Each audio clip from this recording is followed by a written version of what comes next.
So today we're talking about food, and nutrition is not something that I grew up with. I had a lot of Coca-Cola and treats and chocolate around the house all of the time. So it's something that I've always been a little confused about what is optimum health, what is the food to help me be at my best all of the time. And I'm so happy, Stefanie, that you're here today. I can't wait for this conversation. So Stefanie is a culinary nutritionist and author of the best title ever, What the Fork Are You Eating? And founder of WTFork.com, the soon to be launched edutainment platform inspired by her book. And we'll be talking about that in a few minutes. But she's got a very non-sense approach to how we understand and choose food. And I am just so looking forward to this conversation today, Stefanie. Thank you for the warm welcome. I'm happy to be here.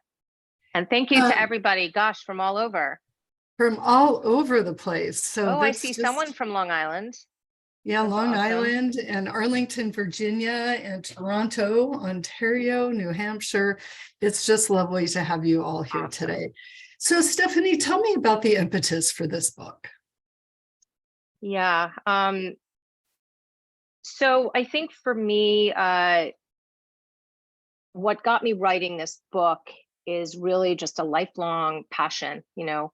I'll never forget, someone said to me, my agent actually, before my agent signed me, she said, just so you know, don't ever write a book to make money. Write a book because you really have something to say. And at a young age, I turned to food and cooking and using food to help me feel good because I was sick all of the time. I'm a trauma survivor. And cooking was the way that I could help myself. I could start to eat clean food. There was a lot in my childhood that was out of my control. So food was the way that I could harness control and educate myself. And I was clinically, physically sick as well. I had terrible asthma, terrible allergies. I had recurring pneumonia, bronchitis. And I was like, I got to do something about this because nobody else is. So I got a job in a health food store at the age of 15, 16, summer job. And that began my learning. And I became so passionate about it. And I became sort of my own guinea pig and folded my creativity into cooking and feverishly learned. And then in the 90s, I made the decision that I wanted to love what I do and do what I love. And with an adoring grandmother's support, I went to culinary school and studied with the great Anne Marie Colbin, who is the foremother of food and healing. And then I went on to get my master's in nutrition at Teachers College. And, further certifications. So I guess I just kind of fell into writing. Writing was always a tool for my own healing. And my journey to write this book was that I just started to get asked to contribute to books. And one day I was like, this is ridiculous. I'm not contributing anymore. I'm going to write my own. And I tried to do it. And after a lot of rejection, I was successful in doing so. You were so insightful at a very young age about what nutrition could do for you. And yes. How old were you what was like that nexus point where you're like, food is the answer? So when I was in college, so what had happened, and this is what really the nitty gritty of what led to this colossal shift for me was when I moved out of my house, my parents' home, to go to college. When I would come home from college, my lungs would shut down and I would not be able to breathe. And I would have to go on prednisone, steroids, to be able to breathe.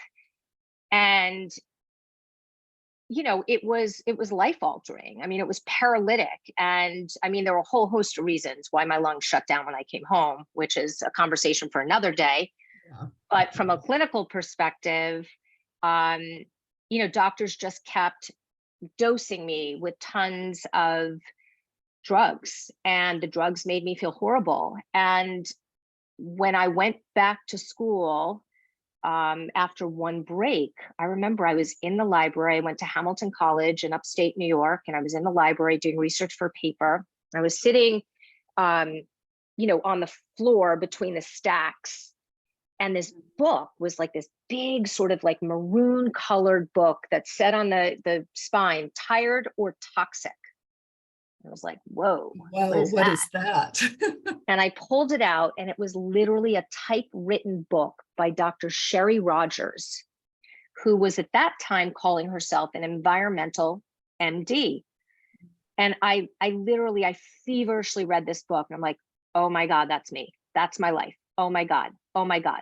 There's got to be a better way. And I called my parents and I said, this doctor, I'm reading her work right now. She happens to have an office in Syracuse, New York, which is 45 minutes away. Can I please see her? And it was the summer of my sophomore year, before the summer of my sophomore year. And my parents agreed to take me to see her. And she changed my life. She put me on a candida diet. She took vitamin and mineral levels. She started me on allergy shots. And I had cooked in a health food store for my summer job, so I knew how to do this candida diet. I had the knowledge and I had the skills. And so I took it on like a PhD dissertation project. And I was like, I'm doing this. And within 1 month, I was off all my medications. And I only needed an albuterol inhaler sort of as needed. And it completely changed my perspective on my power to influence my own health. And I went back to college for my junior year. I took myself off the meal plan. And I lived in a suite that had a kitchen. And for my junior and senior year, I cooked for myself at school and invited friends over, and we had great dinners. And that really, I wasn't going back. I was like, I'm not going back to that.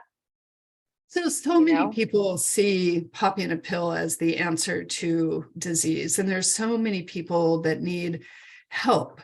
And, for instance, my partner was just diagnosed with type 2 diabetes, and it's something that can be controlled through food. But there's so many other diseases and health problems that can be addressed through diet. So let's talk about that. What else did you do? So what else did I do? Gosh, I went to culinary school and I learned about food as medicine. So the culinary applications for how are we preventing illness and managing illness through food choice, and how can I turn that food into something that's not only nutritious, but like super simple and delicious. And I came at it from a culinary lens. And so I really thought that I was going to open up a joint and just nourish people for the rest of my life. But one day I went back to my culinary school after I graduated to chef a dinner. We had these Friday night dinners, and one of my teachers came up to me and she said, listen, you got to do me a favor. My babysitter just canceled and I'm supposed to go give a lecture to, women with cancer up at St. Luke's Roosevelt Hospital. I need you to take that lecture. And I was like, 100% no, I'm not doing that. I'm not qualified to do that. She goes, oh, you're so much more qualified than you think. You're going. And it was one of those things that I could not refuse. And so I went and I stood in front of these women who, recovering from double mastectomies, hysterectomies, just diagnosed with lung cancer. And I was just blown away. And it was all women. And I remember at that point saying to myself, this is what I need to be doing. Like, I need to be talking to people who want to use food, just like I did, to prevent, manage illness, right? And restore health. And I got to go back to school. for this That is because I just need to do terrific. it It's definitely credibly. your mission and mission in life. So It let's talk is. about food as medicine and talk about a little bit about the 5 takeaways about food and the food products that are on our market, grocery store market shelves today.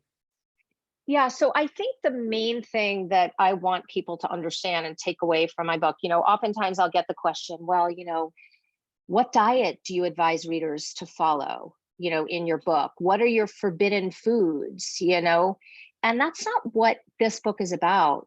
This book is about for anybody who wants to know how to clean up their eats, because that is your starting point. Yeah. Cleaning up your food. I don't care how much kale you eat. If you're drinking Diet Coke and eating a ton of kale, It's not going to work. not going to work. So, food is behavioral, emotional behavioral. It's super complex. And I think that what I want people to take away from this book is that, this is your tool, your encyclopedic guide to clean up your eats. So if you walk away with 2 things that you can do differently, you're doing better than you're already doing. Everybody has a starting point. I want you to connect to cooking, because connecting to cooking is actually somewhat of a passive way to start eating more healthfully. And that's really why I've birthed this platform, WTFork.com. I want you to be kind to yourself and understanding of yourself, because we all come with narratives. We all come with histories. Food is emotional behavioral. And to understand your relationship with food, oftentimes you have to understand your story. And as deep as you're willing to dig into your story and perhaps understand your traumas or your pain and figure out how you're going to pivot. We're so resilient as human beings. We're so resilient. If there's a problem, there's a solution. We just need to find it. And my job is to help you find the solutions through food. And maybe along the way, you'll learn a few other things. But I think you're going to learn a lot. So I have a question here. So yeah. we hear about paleo, we hear about a vegan diet, we hear about if you just eat, fat, you're going to lose weight. I mean, there's so much information, like anything that makes sense to you, you can grasp. It's all out there on the net, right? On the web, Yep. everywhere. But if we just get down to the basics of eating healthy food and thinking of food as medicine, that's an entire shift in how I would say a majority of the people think about their diet. So I never like to use the word diet because I think it has a negative connotation. Lifestyle. So I often say food lifestyle, right? Okay. So how are you going to shift your food lifestyle? 95% of all diets or all sort of food regimens fail, period, end of discussion. So it's really about, statistically speaking, they fail. So it's really about shifting your food lifestyle. And part of that involves connecting to what nourishment means for you. Okay. And, oftentimes we hear that, as human beings, we hold within everything that we need. We just have to be willing to tap in. And somewhere along the way, I always say, is that called intuitive eating? Is that what you call it? I mean, you can call it, I don't really, listen, I don't call it intuitive eating. I don't call it veganism. I don't label it. I try to move away from the labels and really, and not sort of, not qualify the way people eat. The way people eat is just the way you choose to eat for you. Oftentimes people say, oh my God, are you vegan, Stefanie? I'm like, no. Well, do you eat any meat? Red meat maybe 4 times a year. It's not about what I eat. It's about how I choose food, which parlays into what I eat, right? So I think what it really is, we all have an innate sense. We all have a gut feeling. Somewhere along the way, we come into this world being able to control one thing, When you think about an infant, how do they control their world? It's only by opening and closing their mouths. That's all they have the power to do. As we grow, what goes in our mouths is often shaped by not only the people around us, but by what we hear, what we see, what we read, what we're learning in school, and we don't question it. Right. We don't question it. Why do you think that, Coke sponsors programs in schools? Right. They don't do it because they want to help children. They want to sell more products to a kid and get them hooked early so that they'll be a Coke drinker for the rest of their life. Right. Yeah. And listen, if anybody here knows Dr. Marion Nestle, she is the foremost leading mind on food politics. I mean, her work is globally recognized, and she is one of my absolute mentors. And she lays it out very, very clearly, how the governments and industry are really dictating what and how we eat. And so my mission with my book and this new digital platform, WTFork.com, is to really invite people in to start to create your own roadmap and question things that you maybe think you knew about food. Discover ways that you can engage in food-related activities and actually have the opportunity to gently and slowly transform. And it's up to you and how you build that pathway for yourself. But, there are a lot of health experts out there and a lot of pseudo health experts out there who don't have your well-being at the core of what they're doing. That's so true, Stefanie. So let's talk about what some of the first steps that a person can take to rehab their pantry, their refrigerator, and their freezer. So what would be some of your recommendations? So you can actually just flip to, in the book, there's a whole Can you pantry. show us the book? I know you have a sorry, it's nicely used copy. It's annihilated. This is my original first copy that I used for events and stuff. So don't you love that? I always love a dog-eared book. So there's a section in the book on pantry rehab, and you can read through that and follow it. What I would always say to people is one of the first things is go into your kitchen. If your herbs and spices and oils and vinegars are near your stove and oven, move them. Oils okay. Too? Say that again. Oils too? Yeah, the heat, depending on where they are, and what kind of shield is in between. If they're next to your, like I have my stove and oven, I have a unit, and then I have a cabinet on the, ground up, a low cabinet with my stuff in it, but it's very protected.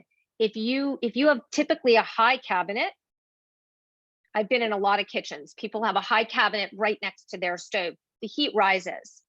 So I would move that.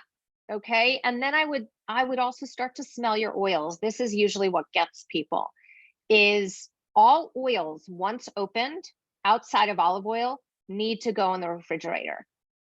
Otherwise, they'll go rancid. I've walked into countless homes where I open up the top of a bottle that's been in a cabinet, and I make my clients smell the oil, and it smells like paint thinner. So check your oils. Yeah. And instead of doing this process in, one day, take a cabinet at a time, take a shelf at a time, and do it slowly and gently. And that's what I would say. Pick a rainy day and just say, I'm going to tackle, my pantry today, a quarter of my pantry today. So what should go in that pantry? Let's talk about that. Yeah. So So we're going to be actually dropping a master class. WT Fork is going to be dropping a master class that is going to literally be a 3-part digital course series that we're going to go through kitchen essentials, ingredient essentials, recipe essentials, and meal essentials. And so stay tuned for that over the course of this year. But my pantry, for example, I've got whole grains, I've got pastas, I've got, canned beans, I've got bags of dried beans, condiments like mustard and vinegar and oils. Let's see what else. Backup spices, any kind of cereal grains, snacks like crackers, all the dry goods that I put into the pantry. Let's talk about the fridge. What's in your refrigerator? My refrigerator contains mostly whole foods. So if you could have a diet of 70 to 80% whole foods, so fruits and vegetables, and for the few people in my home who eat dairy, I've got some dairy, I've got, organic milk, I've got oat milk, open condiments, lots of like pickles and olives. I love ferments, so we do a lot of ferments. Once I open nuts, the nuts go in the refrigerator. Once I open flowers go in the refrigerator. So I have 2 teenage boys, so and we live in a tiny home, but I have 2 refrigerators, believe it or not. Well, if you're putting all of that, like your flowers and your nuts, I would see that you would need 2 refrigerators. We need 2 refrigerators actually based on that. Yeah. So as far as things that you would get rid of, or when you're going to the grocery store, it's so confusing. There's so much packaged goods and so many things that, regulators just, I feel like personally that just say, okay, you can go ahead and put this non-food on the shelf. So let's talk about all of the choices in the supermarket today and what is the best way to shop. So let me preface this by saying that about 15,000 new food products get introduced a year, which is 15,000. Stunning, right? That's stunning. Okay. And there is something called supermarket real estate. So the companies with the big bucks get better shelf space because they can afford it, right? So it's like buying lots of land. And I often say, sort of as a general comment, the longer the ingredient list, the more processed a food is, the more claims a food is making. So things that you read on packages. It's surefire way for phony food. Okay. Right. And if you can't pronounce an ingredient, don't buy the food. That's pretty much a good rule of thumb. And, what I would say is pick and choose which foods you're buying that are packaged. Like, of course, let's say you like pickles, you're going to buy pickles, but read the ingredients. Make sure there's no yellow dye number 5 or number 6 in pickles. Make sure there's no benzoates or sorbates, which are preservatives. Oftentimes you find all of those in pickles. Guess what? Newsflash. You do not need colors in pickles, and you do not need preservatives. They're already preserved with either salt or vinegar. So these are the types of things that I always say, if a food doesn't need it, why have it? And why am I going to buy a food with that in it? Yeah, I mean, one interesting example that has come into our household lately is peanut butter. And so if you buy creamy peanut butter, you really need to look at the label, because sometimes it will just say peanuts, and that's great. But then most of the time when you get a creamy peanut butter, it has palm oil or some type of other oil in it to make it creamy. So not only are you getting the fats from the peanuts, but you're getting the palm oil, right? I mean, and you just don't expect that. So it's just that little, taking that time to look at the label to see what's in there. Yeah, and those little ingredients that are added into foods can, make or break a person's health trajectory depending on what they are, So for example, we buy the, like a Smucker's Natural in my house, which just is peanuts and salt. But my kids I have my younger son who's now 14. Of course, I would be blessed with a child who's literally born with feeding problems, like literally. So I have a son who was born tongue-tied, and he couldn't eat. And at 7 days old, he had to have his frenulum clipped. He had a frenulectomy. And then it turned out he had something called hypotonia. So he could not coordinate sucking and swallowing. Wow. And he was in therapy twice a week just to learn how to eat. It took him an hour and a half to drink 3 ounces from a bottle. Okay.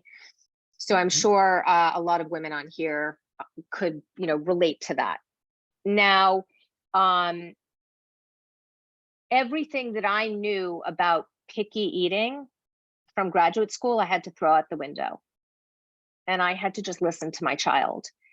And he challenged every one of my beliefs and ideals about food.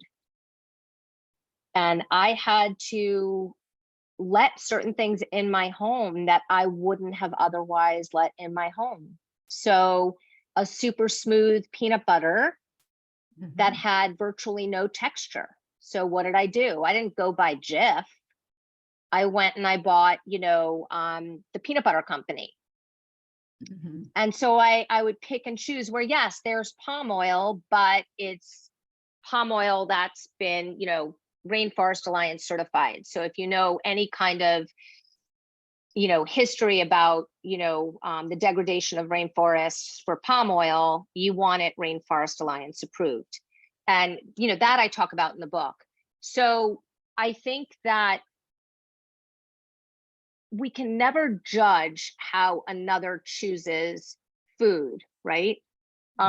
Because if people saw me, the author of What the Fork Are You Eating, buying her kid, they'd be like, what the? You don't know my story though. You don't know exactly what happened to my child. It's such a good reminder not to be judgmental. Yeah. And so it's really, I have to approach this from a deeply non-judgmental place, because I've seen it all, and I've experienced a lot, and which positions me to have a tremendous amount of understanding and compassion for everybody's situation. Because I've been in private practice for 20 years. I've, taught many different classes. I've worked in early Head Start. I've done a lot of different things that have given me sort of sensitivity training. And I'm different today than I was, 20 years ago or 20 plus years ago when I started. So Stefanie, let's talk about a couple of things here. So, so many people say to buy organic and that's the best choice for you. But prices are going up right now. And I just want to be really sensitive to, grocery costs. I went to the grocery store early this morning and I walked through the store and it was like, wow, that is $8 versus, it was $5 the other day. Right. So how do you suggest in a climate like this that you go shopping? Do you always buy organic? Do you tell us how you make those decisions for yourself? Okay. So everybody on this conversation has context. Yes. I am a working mom. My husband works. We live in a tiny cottage in a beautiful area. I've got 2 growing boys. And I cannot afford the food costs of where I live. I mean, we can't even afford this. And how I choose food has had to shift dramatically based on where I live. We moved into the area in which we live, which is, seen globally as a fairly exclusive area. We moved in way before it was that. And life was very different out here. And it shifted a lot. And we can only stay because we got in so early. But I started shopping at Costco, something I never thought that I would do. I started buying some food at Target, something I never thought I would do. I go to a grocery store out here for certain things that I need, but I also started ordering from Misfits Market, which I love. I don't know if you guys have heard of Misfits Market. I haven't, but is that something Brilliant. that you can order online, or is that an in-person store? No, you can order online, and what they're doing, we waste in this country alone enough food to feed the nearly 1 billion people who are hungry globally. Okay. Horrifying. What Misfits does is they capture groceries that would otherwise go to waste.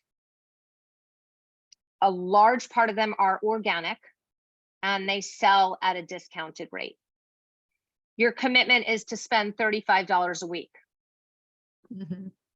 And otherwise you can build your box. And I have never allowed anybody to pick out my groceries before, but this is totally different. And I love it. I've never been disappointed.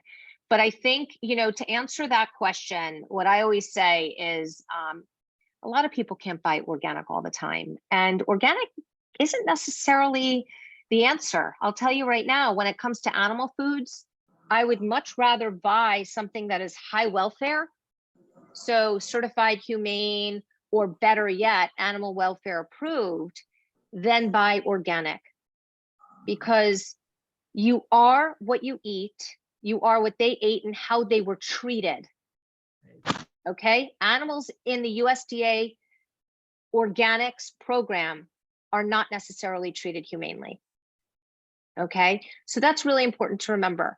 What I do is I'll buy produce using Environmental Working Group's Dirty Dozen as the guide. So like, for example, apples talk about the Dirty Dozen. I know about that, but I'm not sure everybody else does. Can you give an overview of what that means? Yeah, so the Dirty Dozen is based on scientific research that looks at the levels of pesticide residues in produce. And so the list is changes over time. And what I always say is look at the Dirty Dozen and see what the top 12 foods that retain the most pesticide residues are. And if you can buy organics off of that list, that's your best bet. So for example, strawberries are highly sprayed, apples, white potatoes. And so those are the things that I will always buy organic. And if once in a while I can't, that's fine. Yeah, we're about mitigating risk. I love that. So let's go to some of the questions here. So one is super curious about how to help someone with type 2 diabetes. This is going on in my household too. Reinvigorate their eating lifestyle with a variety of good choices. What would you suggest? I think I would actually answer that with a question. And my question would be does this person want to take control of their health? Are they willing to take this on as a task? And that would be my question. And if they are, ask them where they want to begin. If they're not, if they're not, that's a different conversation. And maybe you want to get them a book that I'm trying to think of a good book to get about. I don't have one specifically about diabetes, but it's more about harnessing your power. As I always say, and this is really important to think about, when you get diagnosed with an illness, you're getting hired for a full-time job that you just don't want to have. Yeah, exactly. You don't want to have it. But this is the deal. You have it. I live with illness. I know what it's like. It's a full-time job, but it's become secondary because I've practiced for so long. And so I think the important thing for someone who's just diagnosed with type 2 diabetes, and I don't know how old this person is, I don't know the sex of the person? Does this person have children? Those are a lot of things that I would want to know. I don't think there's sort of a general blanket answer for that. But I think the important thing is to talk to this person and say, listen, you have a choice. You know, you can choose to engage in positive behaviors and do something about it, or you can't. Either way, I'll love you. I want to help you engage in positive behaviors. What should we do? Should we, you know, some people I would recommend, if they can afford it, to sometimes go to a retreat, right? Other people, I would say, find a book, you know, or start cooking together. Once, you know, at the end of the month, at the end of March on WTFork.com, we're going to have sort of this, we have several different learning options, but there's one that's sort of for you, which is a personalized, you know, one-on-one counseling with me, and then like private cooking workshops virtually. You know, there's always that option, finding a practitioner that you connect with and that you feel could help you guys along the journey. I think that's really good advice. So a quick question. So when you have somebody in the household that's not on board with the way you're eating, how do you recommend working together on a lifestyle plan, a roadmap for being in the kitchen? I love your idea of cooking together and making some decisions that way. What are some other tips? Well, you know, I'll answer that with a little story. Okay. I've been with my husband for over 20 years. Okay. And we're both pretty healthy, active people. He grew up with Polish immigrant parents and grew up eating a particular way. And sometimes the way that I cook and eat, you know, he would just rather, you know, breaded chicken cutlets and a baked potato. And we've had a couple of rough years, and his health has declined, and it was killing me.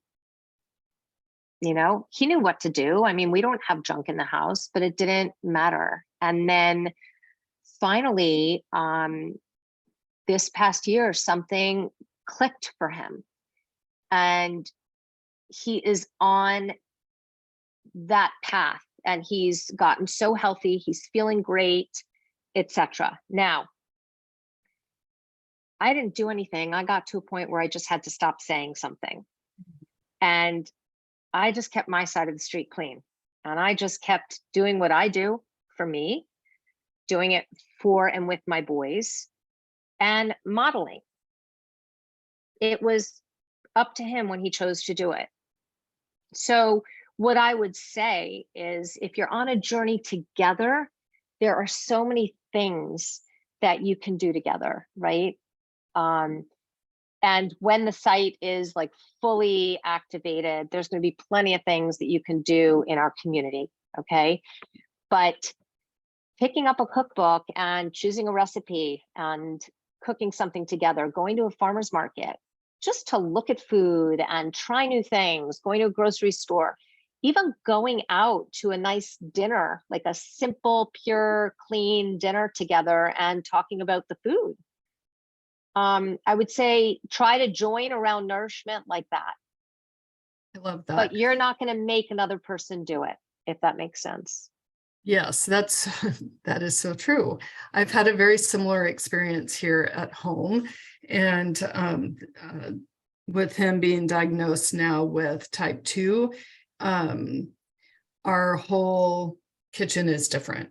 And luckily, he's very committed to this experience and being healthy again. And so it's been a 2-month journey that will continue for a lifetime now. So I wanted to talk about foods that boost immunity. What would you suggest? Fresh whole foods. Fresh whole foods. You know, lots of greens, so simple, lots of right? alliums. Yeah, lots of greens, lots of alliums. So alliums are onions and garlic, lots of ginger, you know, healthy protein. So whether you're a vegetarian and do beans, that's great. Or if you want to do fish, that's also great. I mean, fresh whole foods, unadulterated foods boost immunity.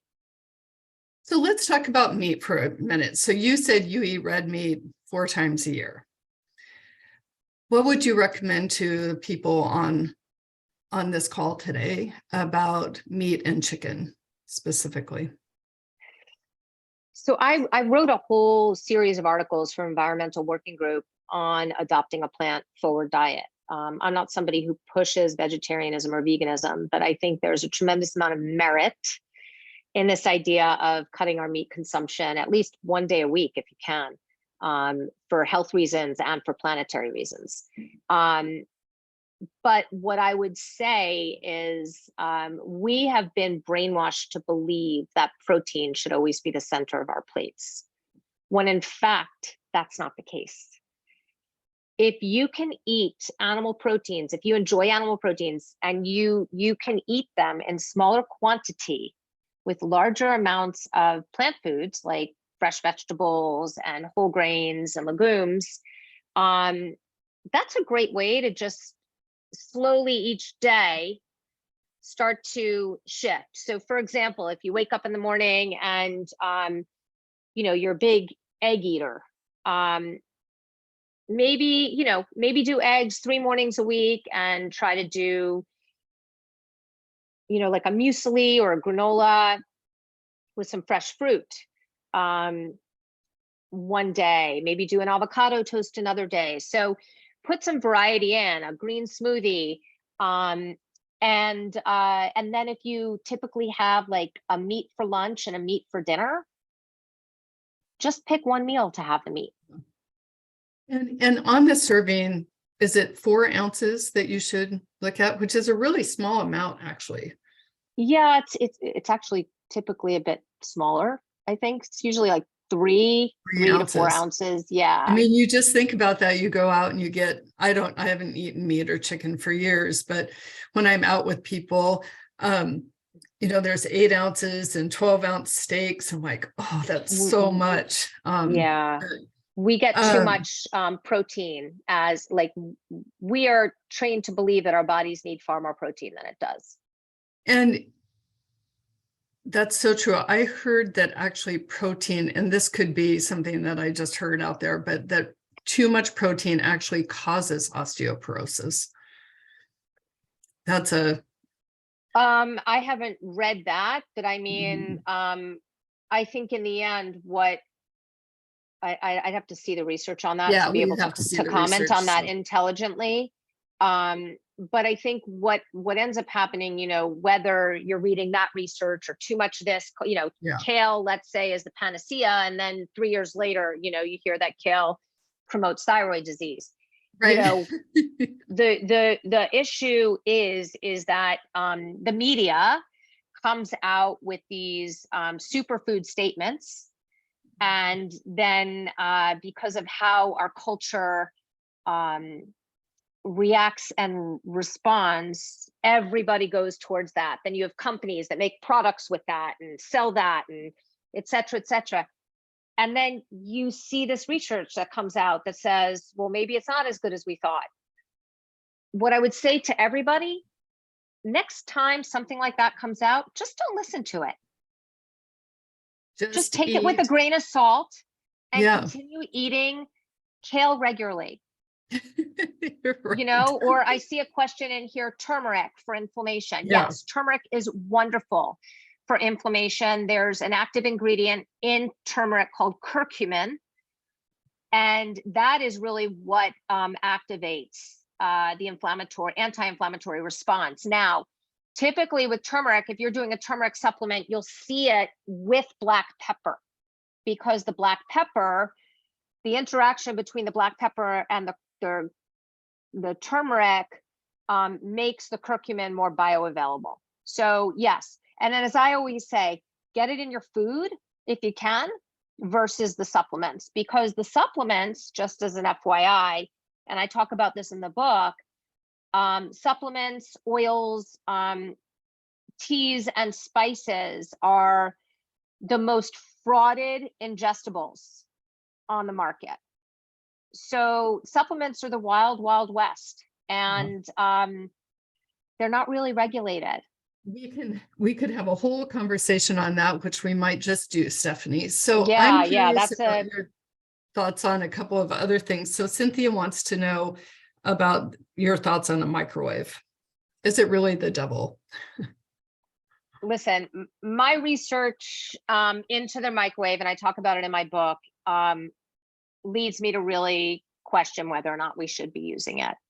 I don't have one, never had, and never used it for my kids when they were younger. If we were traveling, yeah, maybe I would if I needed to, but I can probably count on one hand the number of times I've used a microwave.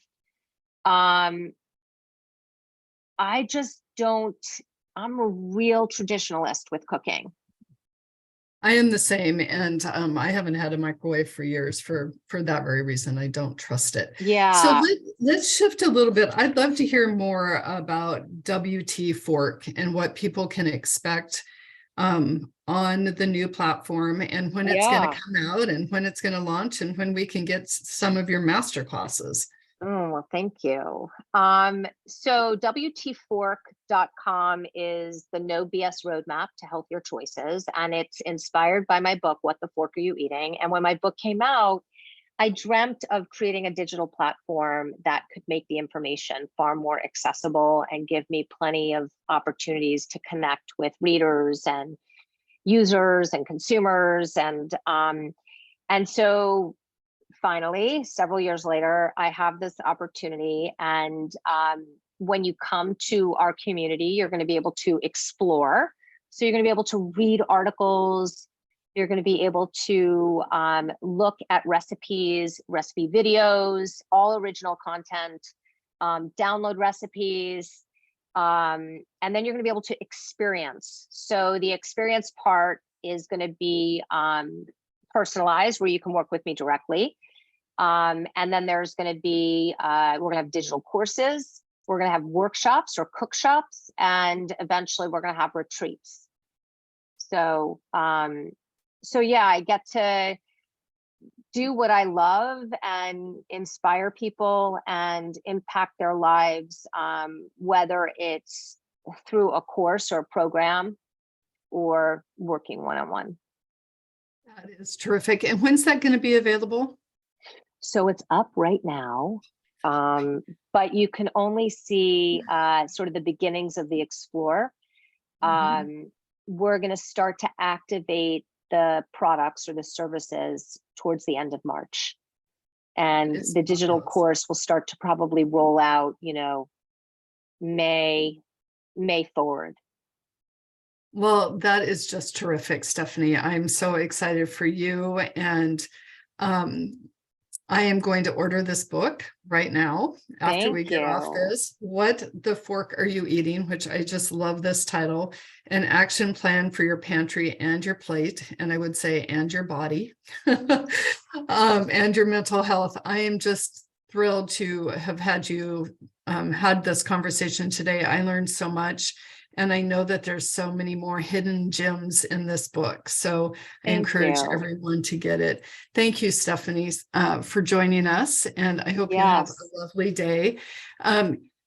Just ordered already. So that's terrific. Yeah, wait, I see a question here. I just want to address this. The turmeric. Yes, please. A doctor told me to use white pepper because black pepper.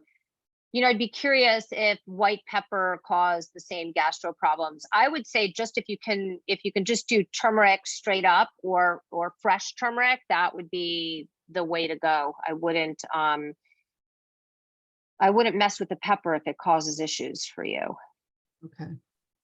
Thank you for catching that. I did not see that. So I appreciate it very much. Okay. Well, thank you, Stefanie, so much. And I just appreciate you coming on and telling us all of your knowledge. and there's so much more. Well, I I'm want happy to to take one of your share it. master classes. So Yeah, well, sign up. For those of you who are still on, feel free to go to the website and sign on our list, and you'll just be updated with all the info. and follow us on that's social. the same URL, is that right? You can go to wtfork.com or you can go to stephaniesacks.com, either way, and just sign up for the list. Yeah, we're in a lot of transition right now. So, but either way, you'll get onto the list.